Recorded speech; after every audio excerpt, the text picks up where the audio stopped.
Hi there, good evening. Hope you had a great Sunday. And now it's time to look forward to the coming week. Welcome back to this week's edition of Looking Forward. We are starting a bit late because of a tech glitch, which is sorted now.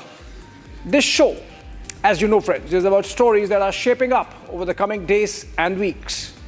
News that is developing and will have consequences for your life and mine and impact our choices. Stories that shape India's and world's politics and economics going forward. And so, let's get going. Tonight's show packs a punch with 5 stories that you should look forward to this coming week. First up, Mumbaikars and Punekars would choose their mayors this week. The build-up to the municipal corporation elections in Maharashtra has seen a mind-blowing permutation and combination match of alliances, even surprising the top leaderships of those parties.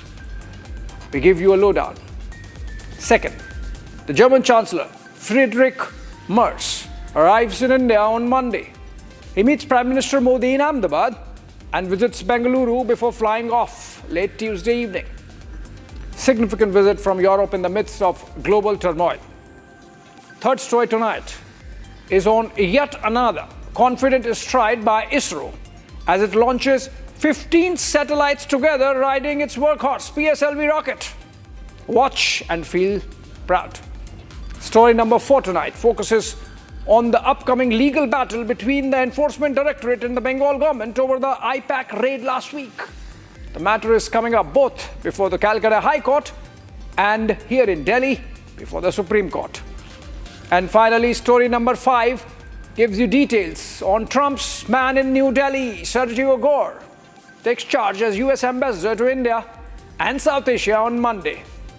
That's tomorrow. With a speech, we get you up to speed. Let's begin with the headlines.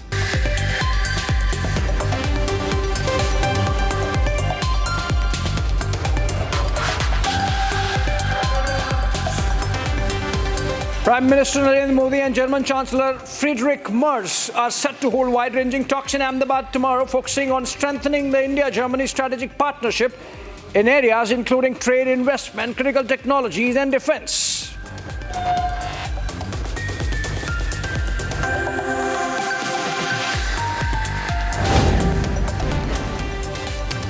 The Indian Space Research Organization has commenced countdown for the launch of PSLV C-62 rocket, marking the country's first space mission of 2026.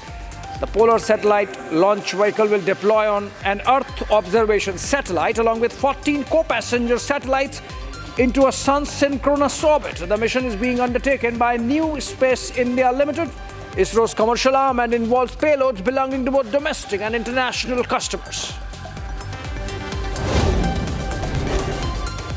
US President Donald Trump has urged Cuba to make a deal or face consequences, warning that flow of Venezuelan oil and money to Havana would now stop. In a post on Truth Social, Trump claimed that most of the Cubans are dead from last week's US attacks and added that Venezuela now has the United States, so they don't need protection anymore.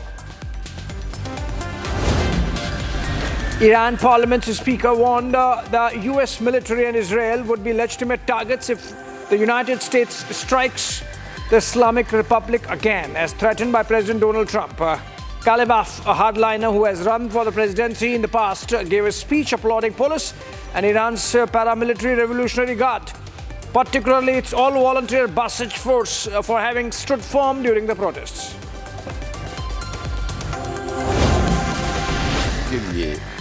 हम साथ साथ आए हैं और साथ साथ चुनाव local bodies के लड़ रहे हैं। हमारा सब परिवार एक ही है। हम एक दूसरे हम कोई भी फंक्शन फैमिली फंक्शन हो तो हम मिलते हैं। पहले लोकल बॉडीज का चुनाव होने दो, पहले उसको हमने टॉप प्रायोरिटी दी है, फिर आगे देखेंगे। Ajit Pawar confirms Republic News break on possible merger with Uncle Sharad Pawar, underlines further that any decision on any probable merger will be taken after the elections conclude. The NCP chief further pointed out that development in different cities are their main focus right now, and any decision taken would be on the basis of party's long-term future, taking everyone into confidence.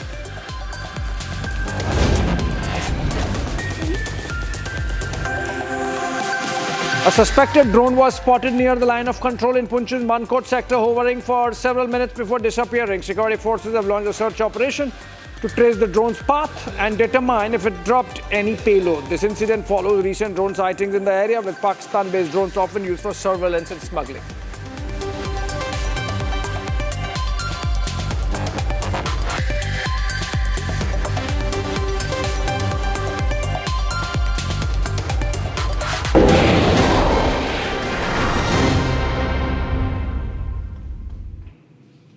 All right, story number one. For Mumbaikars, no city can be better.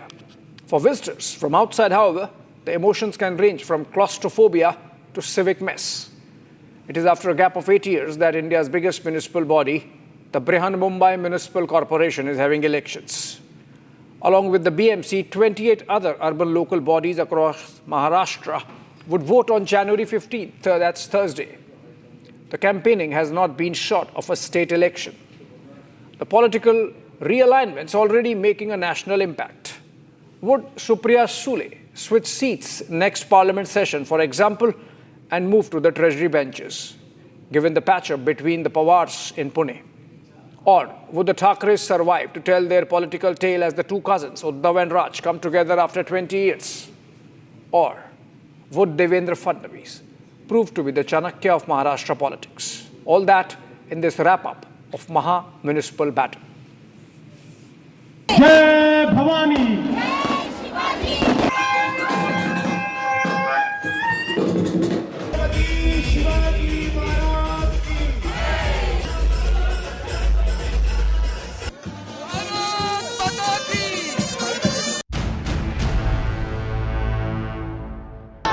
Eknath Shinde साहेबांचा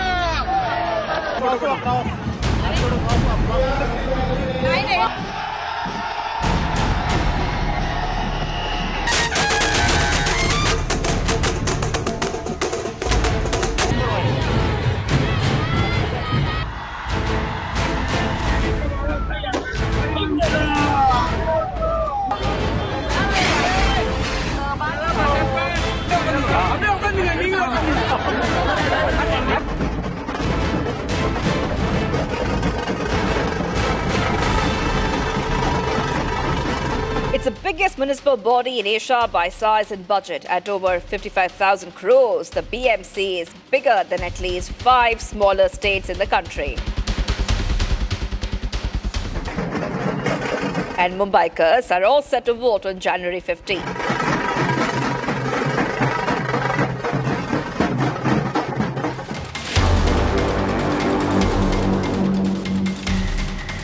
Along with Mumbai, 28 other municipal corporations in Maharashtra would vote this Thursday.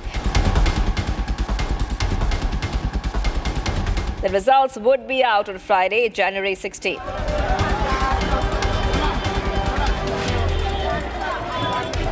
The campaign is hot. त्या संपूर्ण 5 वर्षाच्या काळात विरोध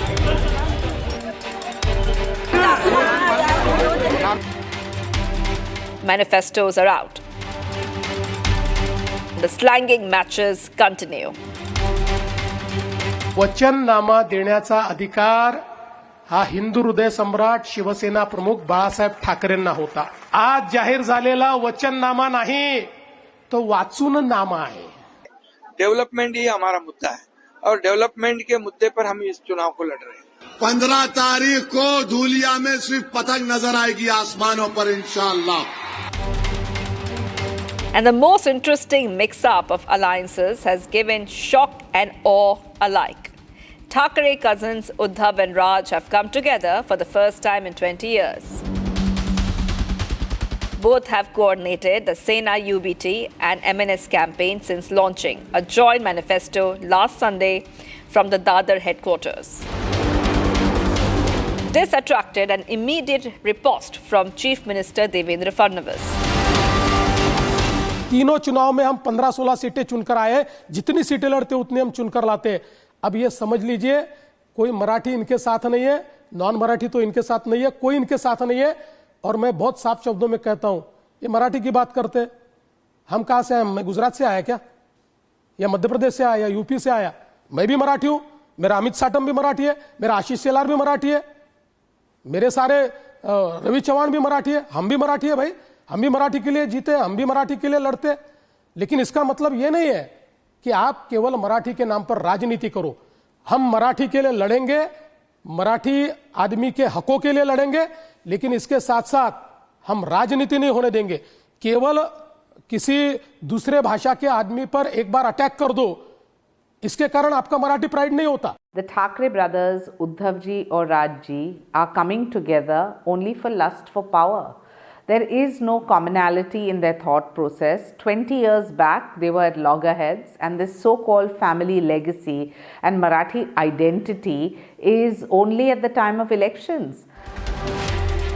It remains to be seen whether this becomes Raj's survival battle.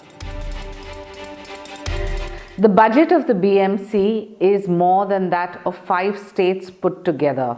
And the cash-rich BMC that runs into thousands of crores is probably the richest municipal corporation in Asia today.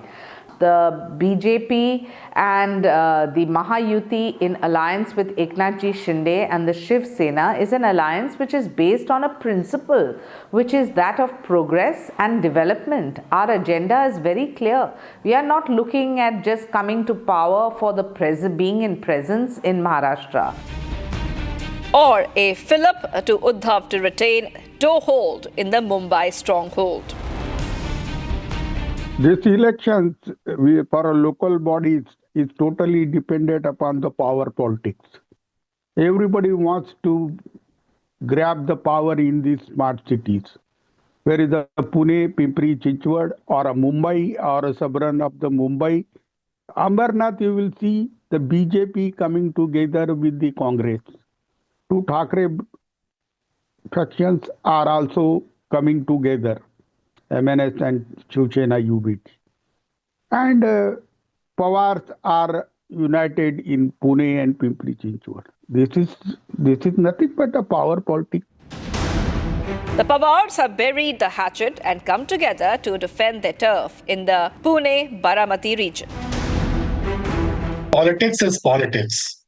These days, it has no ideology, no ethics, no morals.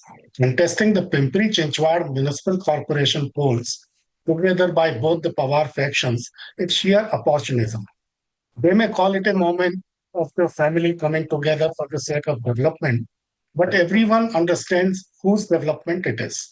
Ajit Pawar is repeatedly saying that party workers from both sides want unity, family tensions have ended, and there are no permanent enemies in politics. No permanent enemies in politics. Supriya Sule also saying that this is driven by grassroots demand and our stronghold reasons. Given that Ajit continues to be a Mahayuti minister, this seems like an act of desperation. तुम्हाला माहिती आहे माझ्यावर 70,000 कोटीचा भ्रष्टाचाराचा आरोप झाला ना. ज्यांनी केलं त्या सगळ्यांच्या बरोबर सरकारमध्ये आहे का? The deputy CM shared stage with cousin Supriya Sule, but the sword of a probe dangles on him.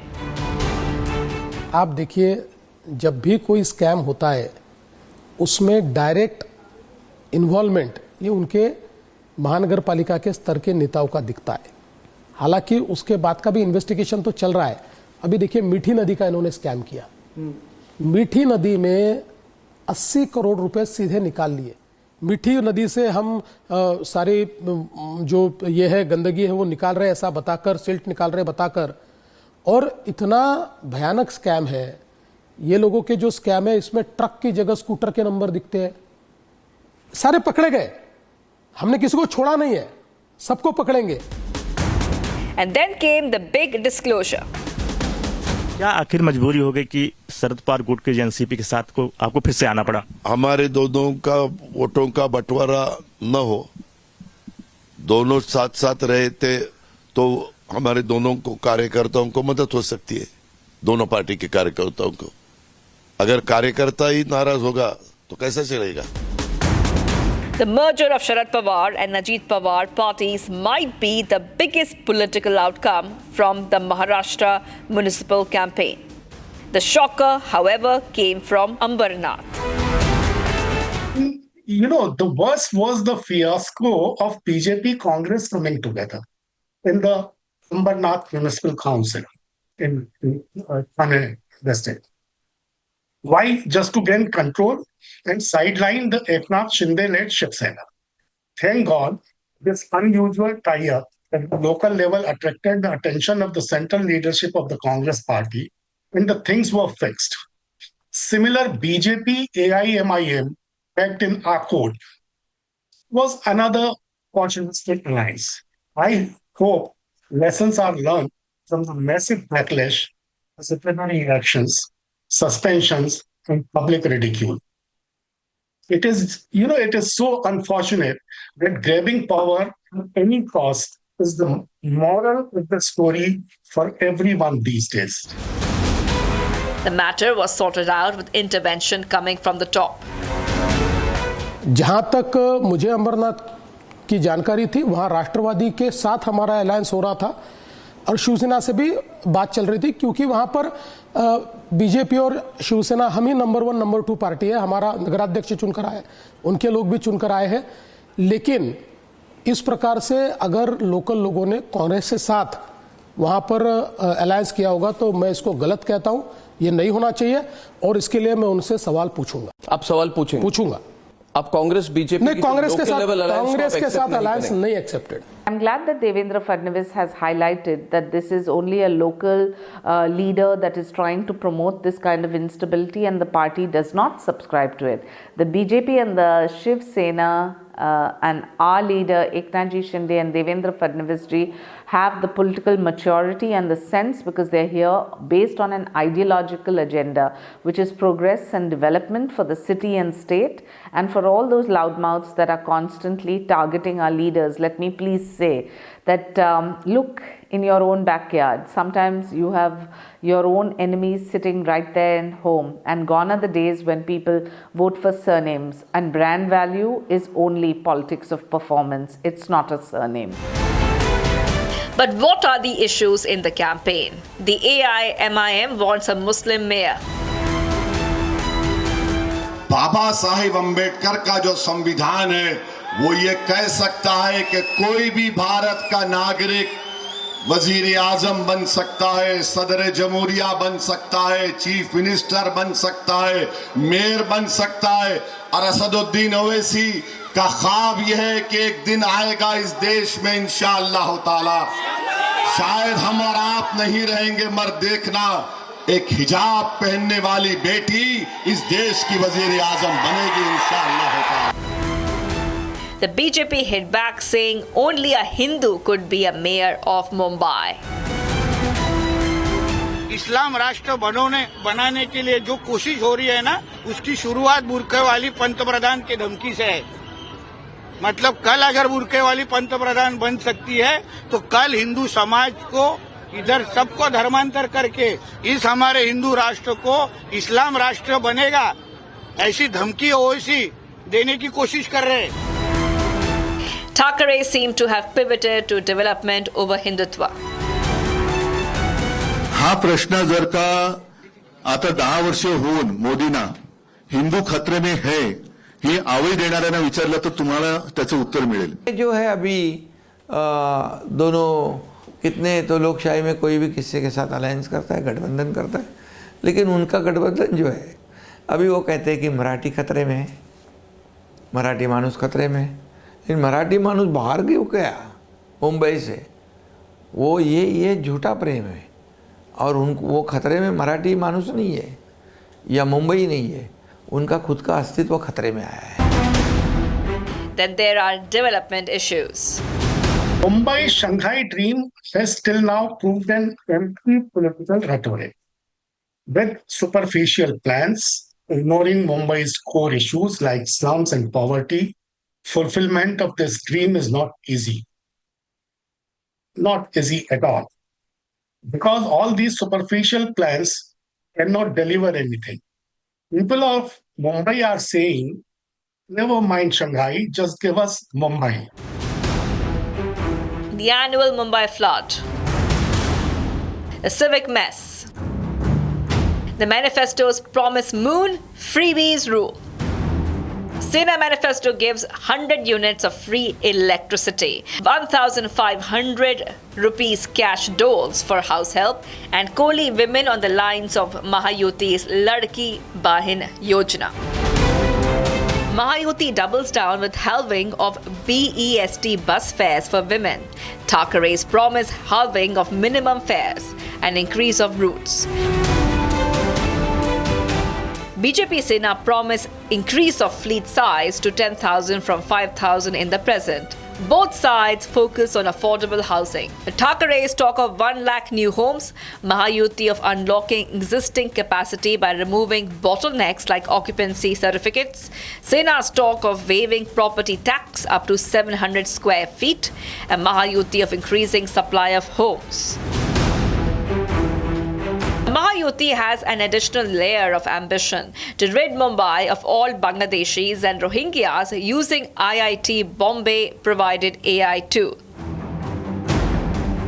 आप देखिए, जब भी कोई स्कैम होता है उसमें डायरेक्ट इन्वॉल्वमेंट ये उनके महानगर पालिका के स्तर के नेताओं का दिखता है।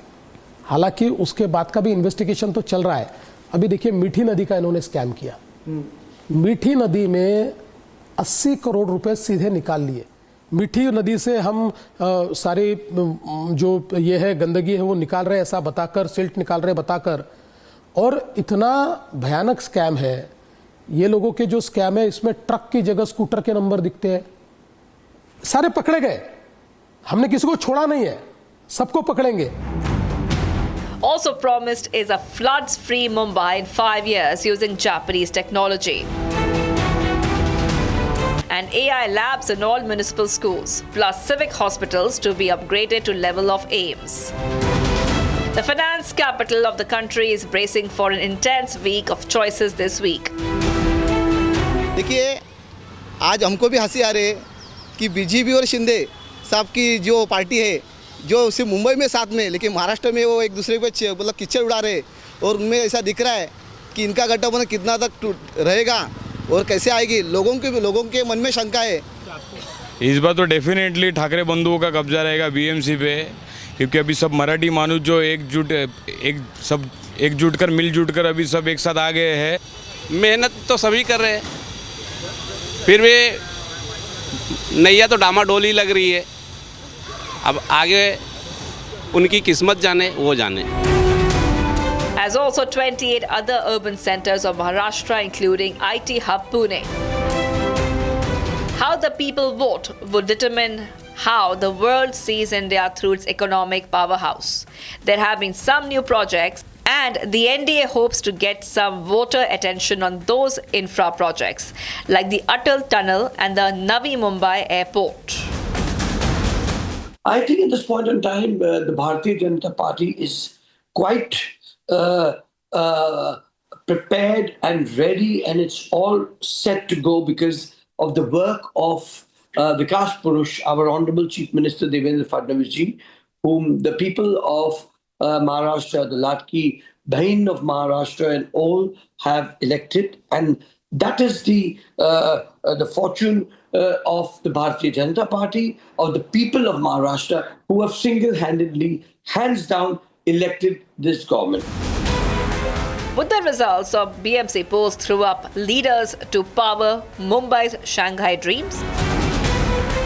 The BMC election is crucial as it determines the control of Asia's wealthiest civic body with a budget of 74,427 crores.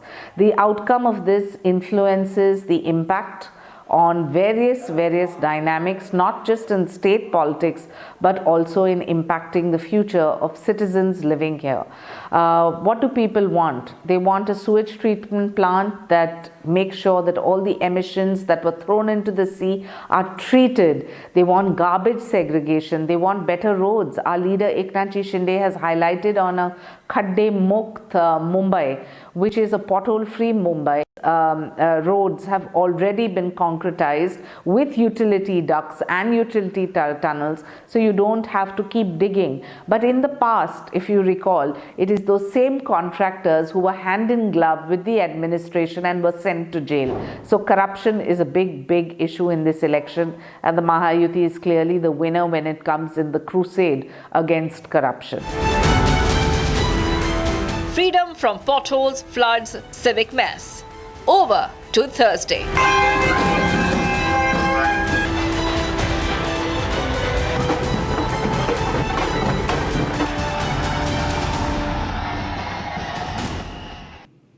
All right, let's move to the second one. It's going to be a big diplomatic powwow for New Delhi as German Chancellor Friedrich Merz arrives for a two-day visit to the country. He would be received by the Prime Minister in Ahmedabad, his home turf.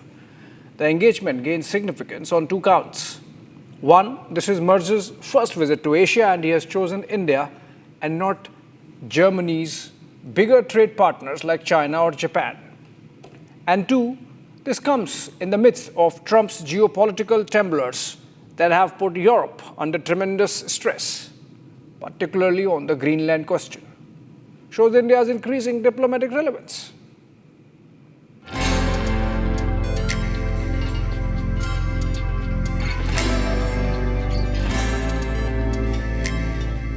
German Chancellor Friedrich Merz arrives in New Delhi Monday.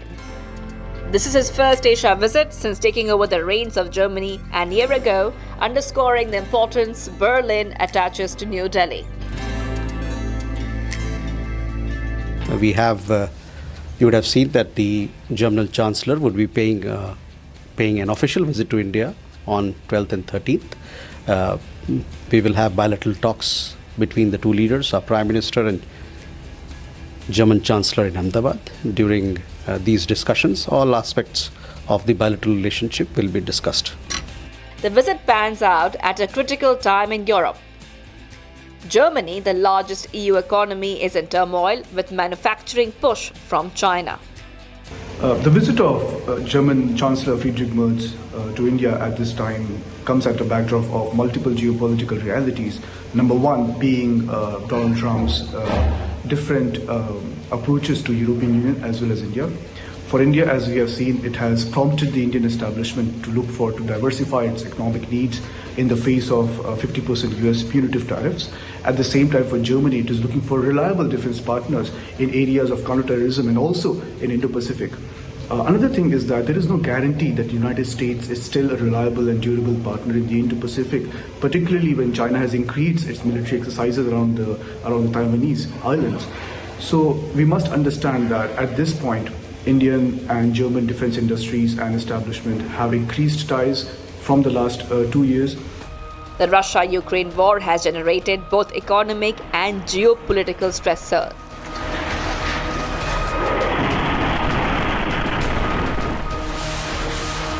And US President Donald Trump's latest push for Greenland risks a fracture in the transatlantic partnership. We are going to do something on Greenland, whether they like it or not, because if we don't do it, Russia or China will take over Greenland, and we're not going to have Russia or China as a neighbor. When we own it, we defend it. You don't defend leases the same way. You have to own it. Certainly, Europe's relevance currently in its overall influence remains under question. And the geopolitical marginalization of entire European Union also is an issue while Friedrich Merz is visiting India. And I think in that attempt to revive its influence, I think the conversation between Narendra Modi and Friedrich Merz is incredibly important right now. We have also seen that EU has mostly been sidelined in the conversation that is there between Russia and Ukraine to secure a ceasefire. In fact, EU is currently struggling to provide concrete security guarantees to Ukraine if there is in a post-war situation. So these few dynamics does put Europe's overall geopolitical relevance into question. PM Modi would receive Chancellor Merz at his home turf of Ahmedabad in Gujarat. Prime Minister Narendra Modi and German Chancellor Friedrich Merz set to meet on Monday in Ahmedabad. Both leaders will visit Sabarmati Ashram, International Kite Festival, and then head to Mahatma Mandir Convention Center in Gandhinagar for bilateral engagements set to be focused on defense, trade and education. 25 years of strategic partnership will be reviewed to enhance ties. It is German Chancellor Friedrich Merz's first bilateral visit outside of European Union and NATO. Now it brings us to follow major developments on board after this important meeting takes place. The two nations have been strategic partners for the last 25 years. Germany participated in exercise Malabar in 2025, and for the first time the two air forces came together for exercise Tarang Shakti in 2025. Both support each other for the UNSC expansion and permanent membership as part of G4 with Brazil and Japan. Next days is one of an excellent news for both sides, because this underlines the importance of India for the German economy and for German business and politics as a whole. If you look at the actual trade between India and Germany, it's about $35 billion. I think there's a real potential that may be used. And don't forget, we are just before, and we hope so at least, to sign the cooperation agreement between India and the European Union. This underlines the new importance of India. India not comparable with the India 10 years or 20 years ago. You have been opening your economy. It has been liberalizing to some extent. Don't forget, India 15, 20 years ago was, let's say, an old Soviet system. And today it has become a liberal economy, still in development, therefore interesting for Germany. On the other hand, for the new Indian economy, Germany is interesting too. Please don't forget, and for me this is real significance, Chancellor Merz will go to Ahmedabad, and who would have thought 20 years ago or 10 years ago that the universities of Ahmedabad would become one of the top universities in the world.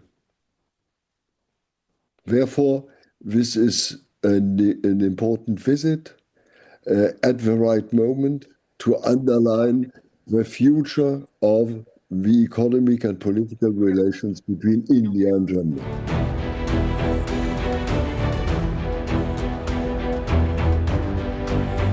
After the Gandhi Ashram and kite flying, the two leaders would discuss business at the Mahatma Mandir Convention Center.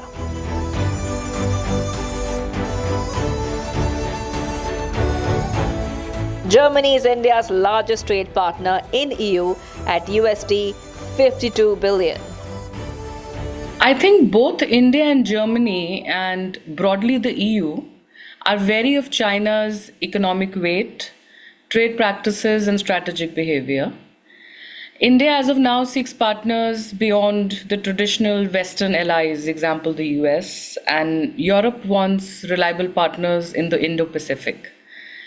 Germany sees India, in my opinion, as a rising power with democratic governance and a very, very large market. And as of now, I feel both the sides are thinking about reducing overdependence on China and, most importantly, strengthening the supply chains, technology cooperation, and defense ties.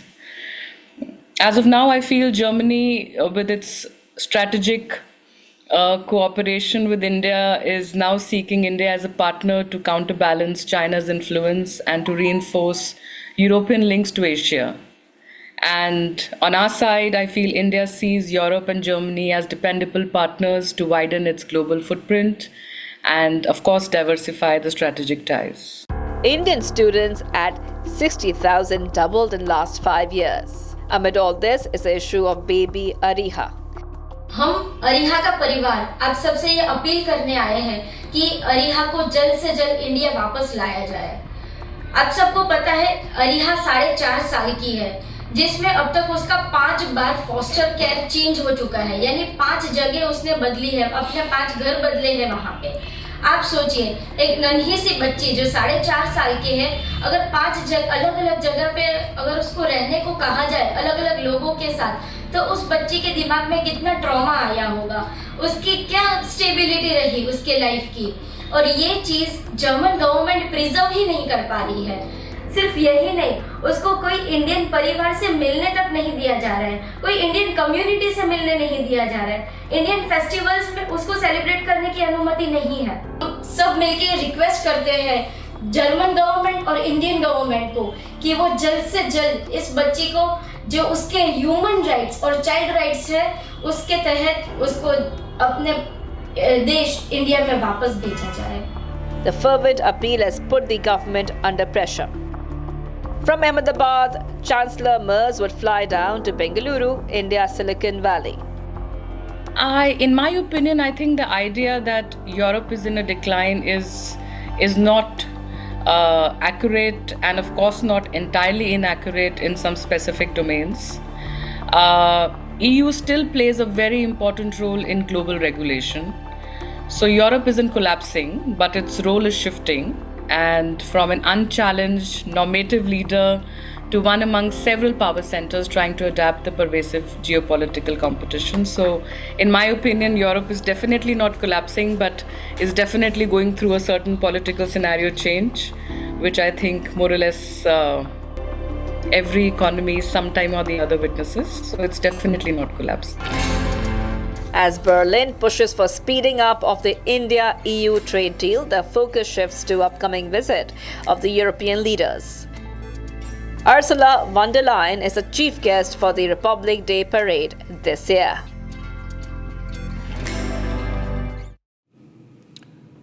All right, moving to the fourth one, the pitched battle and the trench war between Bengal Chief Minister Mamata Banerjee and the Enforcement Directorate has reached the top courts of the country. After the Calcutta High Court could not hear the ED plea on obstruction of their search operation at the IPAC, the agency has knocked at the doors of the Supreme Court too. It alleges in its petition theft of crucial documents and puts the blame or onus on Didi. This week, it's going to be ED versus Didi.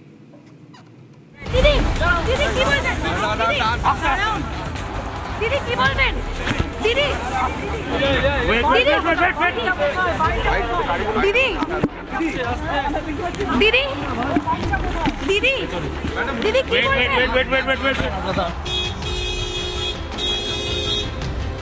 What started as an enforcement action has now turned into a test of federal authority versus state power.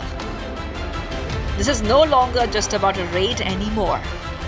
On January 8th, the Enforcement Directorate carried out searches at multiple locations linked to political consultancy firm IPAC in Kolkata and Delhi as part of a money laundering probe connected to alleged gold smuggling and Hawala transactions. Over 20 crore rupees funneled illegally. Funds suspected for TMC's Goa elections. The agency says the searches were conducted under the Prevention of Money Laundering Act, lawful, routine, and evidence-based. Then, the unexpected, a sitting chief minister storms into an active central investigation, flanked by security and unprecedented power play. Didi, Didi, Didi, Didi, wait. Didi, কি বলবেন? Didi.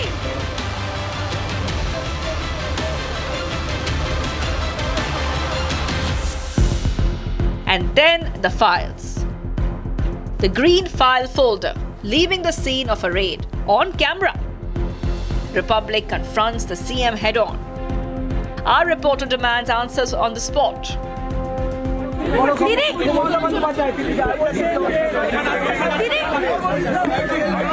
উনি তো টিএমসির কেউ না, মানে কাকে বাঁচাতে আপনি এলেন?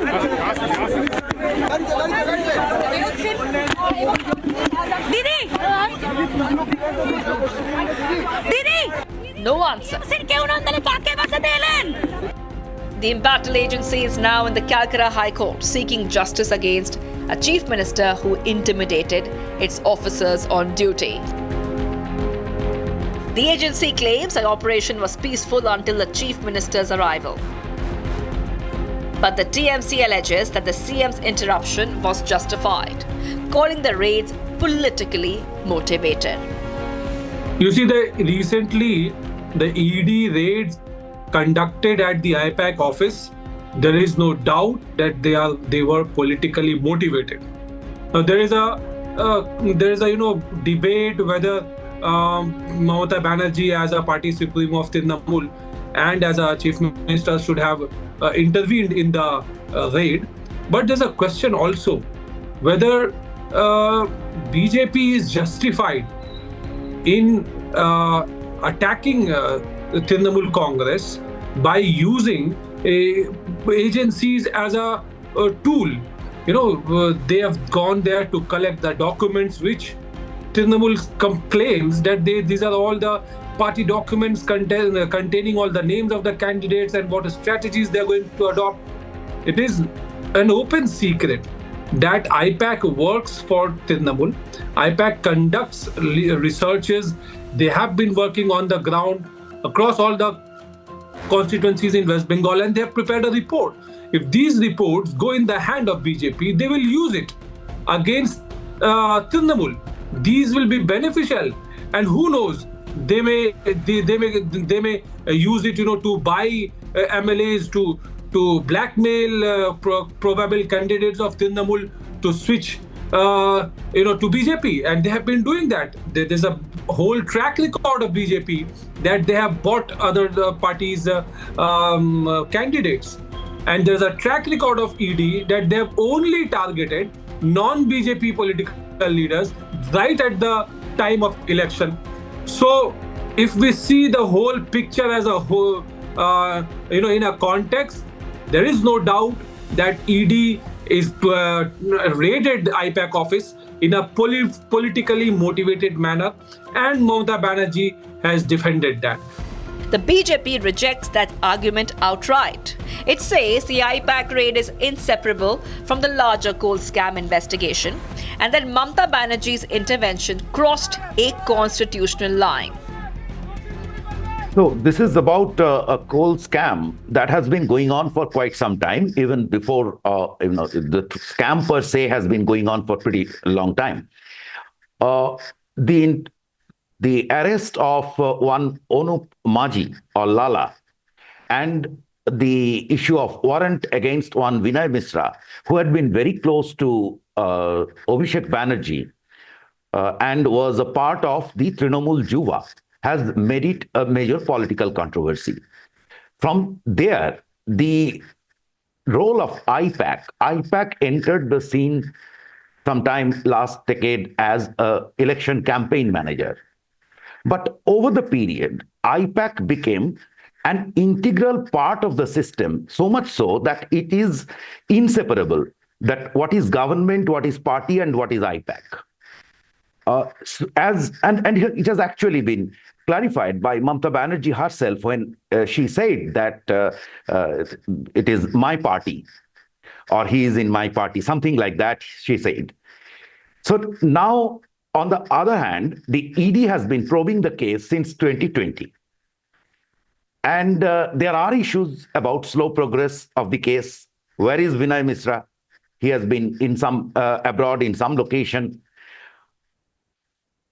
When the ED raided and Mamata Banerjee obstructed, she said that she did it as a party on behalf of her party, but that's unacceptable because if she was the party president or whatever supremo, then why did the police commissioner and everyone was moving around, the DG and everyone was moving around with her?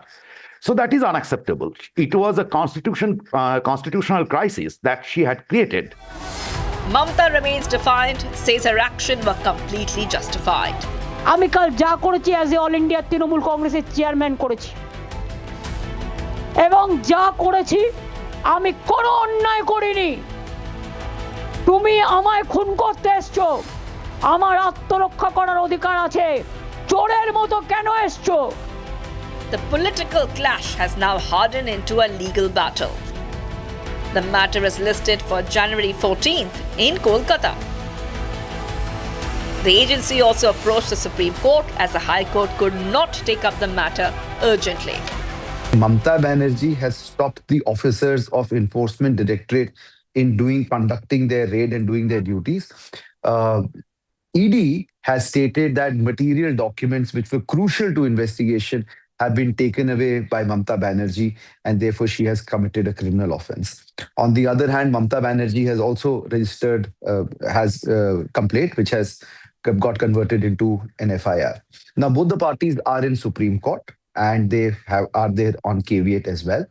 The ED has moved under Article 2, which is akin to the right of writ, which High Court also has, but in Supreme Court, it pertains to fundamental rights.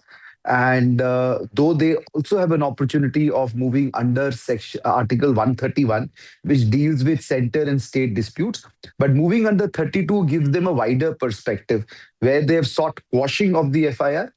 And let me also say that under PMLA, there are two advantages that ED has. One, which is very basic, is under Section 66, officers of ED are protected against any state FIR when, during the course of duty, which all investigating officers have. But ED have that specially under Section 66, where no FIR will be registered against them. And the second is that the conduct is being done during the course of their duty, which is also the general benefit. So the prayer that has been made and what can be done by the Supreme Court is this. Either the Honorable Supreme Court can quash the FIR saying that it is mala fide, or it may choose to, for example, transfer the investigation to an independent agency like CBI, which is also perhaps what ED is asking for. Or thirdly, have an court-monitored investigation, saying that it is seized on the matter and it will see until that time no coercive action will be taken. The West Bengal government has filed a caveat insisting that no order be passed without hearing the state. The week will see legal moves at two levels, Delhi and Kolkata. At stake, the whole idea of federalism. Can a sitting chief minister physically obstruct and stop a central agency from doing its duty? ममता जी कह रही हैं कि हम जो दफ्तर में गए थे, आईपैक नाम है ना, वो हम चीफ मिनिस्टर के रूप में नहीं गए थे, टीएमसी के अध्यक्ष के रूप में गए थे। अब ये लॉजिक तो हमने आज तक सुना ही नहीं। कल जो हमने यहाँ प्रेस की थी, इस विषय को उठाया था, उसका उनका जवाब आया है। Mamata ji, you are the chief minister and you are the head of your party, लेकिन आप मुख्यमंत्री हैं, और मुख्यमंत्री रहते हुए एक प्राइवेट प्रॉपर्टी में जाने की क्या मजबूरी थी? इसका जवाब आपको देना पड़ेगा। अभी तक आपने कुछ नहीं एक्सप्लेन किया कि न वो आपका पार्टी का दफ्तर है, न वो आपका दफ्तर है, न वो आपका निवास है, न पार्टी किसी नेता का निवास है। वो एक कंसल्टेंसी फर्म है। और दूसरा, इतनी मजबूरी क्या आ गई कि आप एक हरे रंग की फाइल को छीन करके भागी? Coming as it does ahead of Bengal elections, there would be politics on what's with the green file folder that Mamata had to take personal possession of.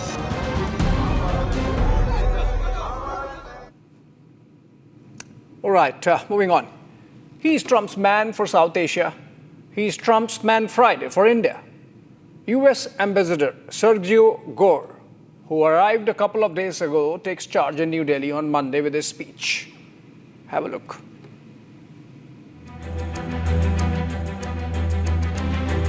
This is an honor of a lifetime. I want to thank first you, what you have done for this country before you came back in, the trouble that this country was facing. I mean, frankly, we were screwed.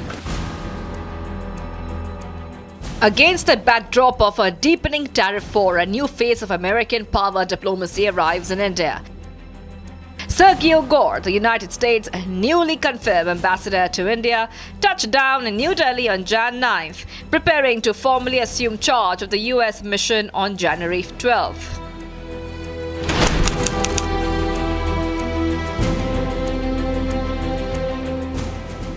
A 38-year-old Sergio Gor brings something rare to South Bloc diplomacy: direct access to President Donald Trump.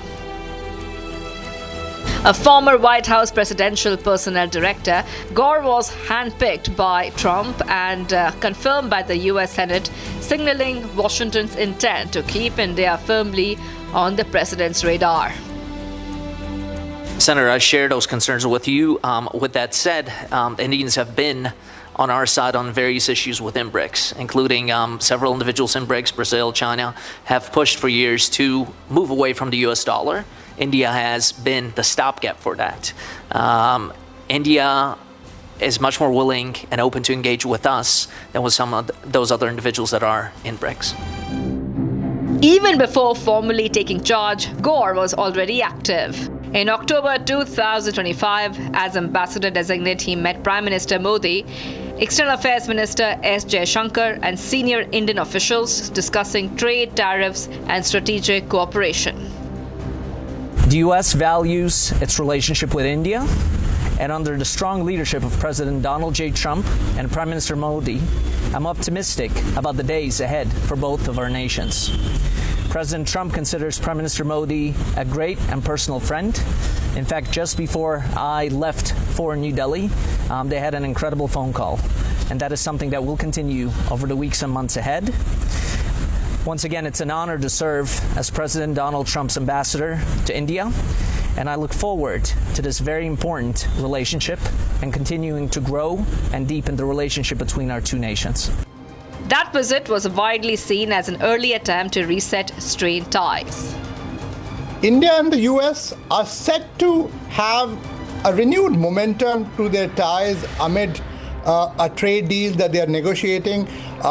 President Trump's key pointsman and now US's new ambassador to India, Sergio Gor, has arrived in India, and the expectation is that now there is a direct hotline that President Trump has to New Delhi through Sergio Gor. Sergio Gor is a trusted aide of President Trump, has been one of the key Trump whisperers as it's regarded here in White House, and also has had, I would say, great relationship with the Indian leadership as well. So my sense is that it should be viewed as a positive step, because you need somebody in New Delhi who can convey India's genuine concerns to Washington, D.C. and to President Trump. As you know, that President Trump all along has spoken about his personal relationship with Prime Minister Modi, and my sense is that this should be leveraged by the establishment here in Delhi and both in DC, because now you have somebody who can convey a correct perception of this partnership to make sure that there is no scope of misunderstanding or lack of trust, because it's very important. On arrival, Gor struck an upbeat tone, calling India a land of incredible opportunities for both nations, but the optimism masks a tense diplomatic moment. The timing of Sergio Gor's appointment now could not be more critical. Tariffs have escalated, trade talks have slowed, and rhetoric on both sides has hardened, even as a broader strategic partnership remains intact. The Trump administration has imposed steep tariffs on select Indian goods, with duties rising as high as 50%. In Washington, proposed legislation has even floated penalties up to 500% on imports from countries buying Russian oil, a move with direct implications for India.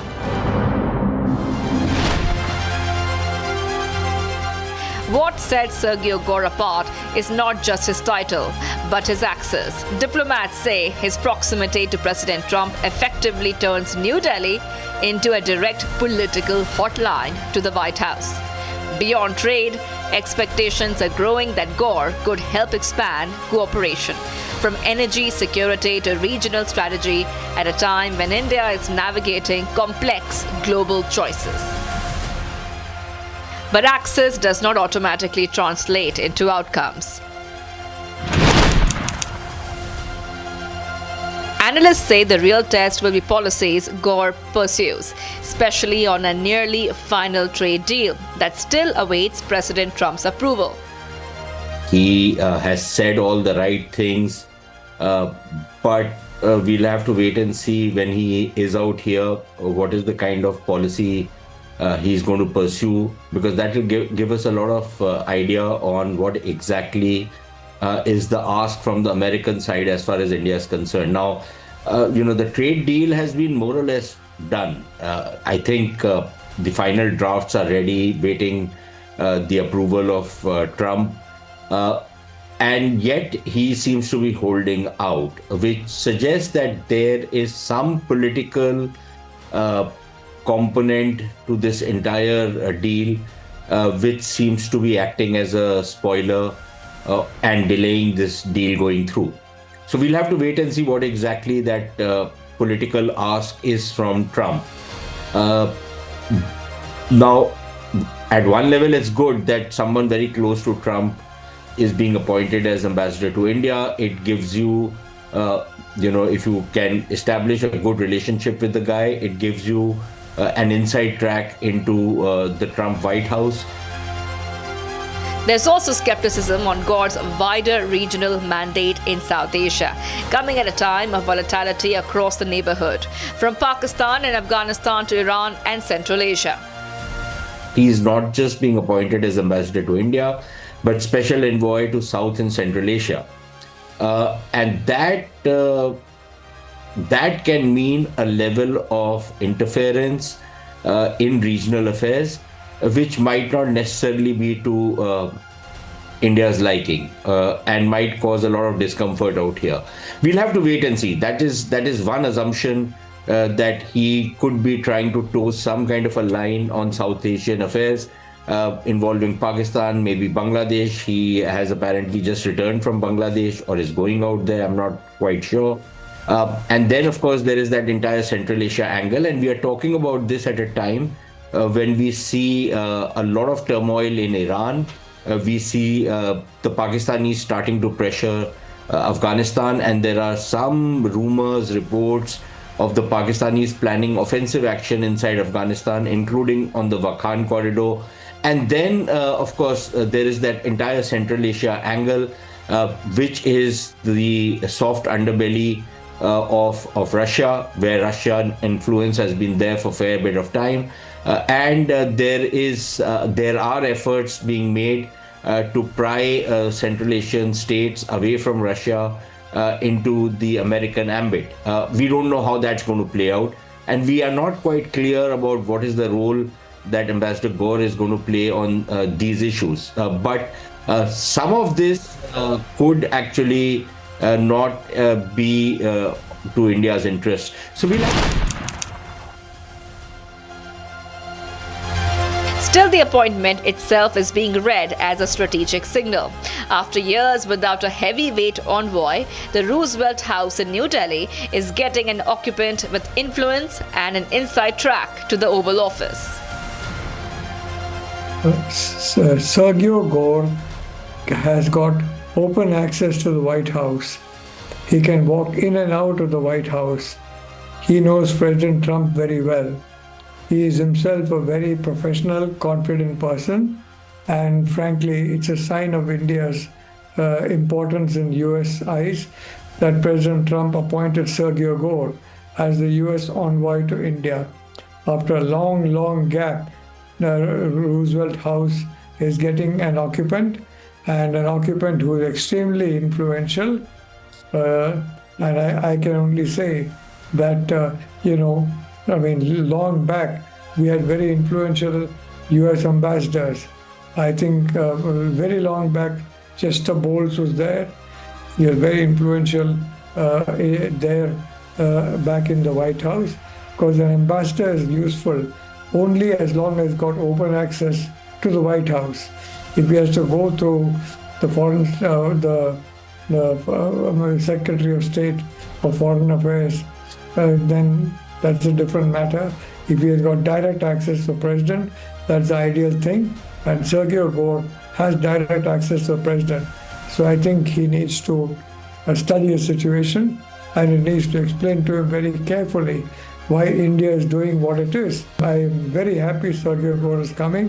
I would welcome Ambassador Gor, and I wish him all success in his new assignment of ensuring that there are stable, predictable, and very beneficial and good ties between India and the United States. As Sergio Gor assumes charge, expectations remain cautiously high. For India, this is an opportunity to correct perceptions and restore momentum. For Washington, a chance to stabilize a relationship tested by tariffs and toll. And for 2026, a year that could decide whether axis turns into alignment.